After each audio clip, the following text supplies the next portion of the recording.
आज आपण जातोय 12 ज्योतिर्लिंगांपैकी एक असलेल्या श्री क्षेत्र त्र्यंबकेश्वर भूमीत. नाशिकपासून जवळपास 28 किलोमीटर अंतरावर असलेले हे ठिकाण बस किंवा खाजगी वाहनाने आपण इथे पोहोचू शकतो. तर या व्हिडिओमध्ये आपण जाणून घेणार आहोत त्र्यंबकेश्वरचा पौराणिक काळापासूनचा इतिहास. शिवपुराणानुसार या परिसरात गौतम ऋषी आपली पत्नी देवी अहिल्यासोबत राहत होते.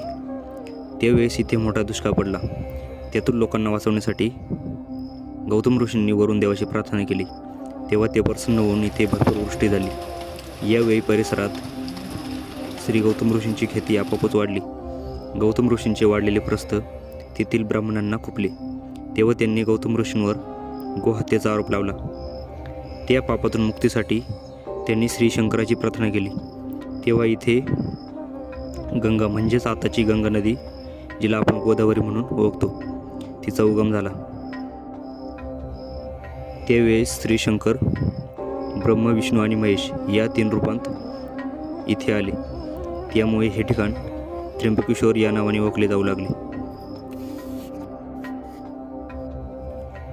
ब्रह्मगिरी पर्वताच्या पायथ्याशी असलेले पुरातन ज्योतिर्लिंग मंदिर औरंगजेबाच्या फौजांनी इसवी सन 1690 साली नासधूस केली होती.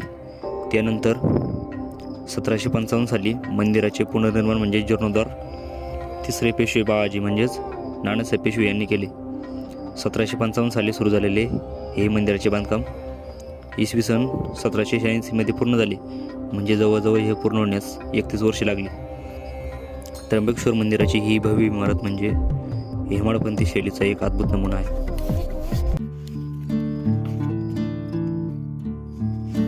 यानंतर आपण एक अजून रोचक इतिहास जाणून घेणार होतो, म्हणजे नाशिक डायमंड, किंवा आपण त्याला मराठीत नाशिक हिरा असं सुद्धा म्हटलं जातं. असं म्हणतात की त्र्यंबकेश्वर येथील मूर्तीच्या मुकुटात एक हिरा ठेवला होता, जो आंध्र प्रदेशातील अमरागिरी येथील खाणीत मिळाला होता. तो नाशिक हिरा किंवा नाशिक डायमंड म्हणून ओळखला जातो. शेवटचे मराठा युद्ध, जे अँग्लो मराठा वॉर म्हणून ओळखले जाते, 1818 साली जेव्हा हे युद्ध संपले तेव्हा झालेल्या वाटाघाटीत पेशव्यांनी हा हिरा इंग्रजांच्या कॅप्टन ब्रिग्जच्या ताब्यात दिला.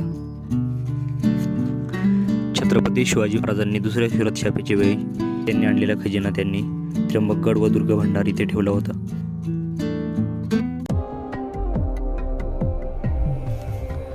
ब्रह्मगिरी पर्वताच्या अगदी पायथ्याशी असलेले सद्गुरू निवृत्तीनाथ महाराज यांचे समाधी मंदिर वारकरी संप्रदायाचे श्रद्धास्थान आहे.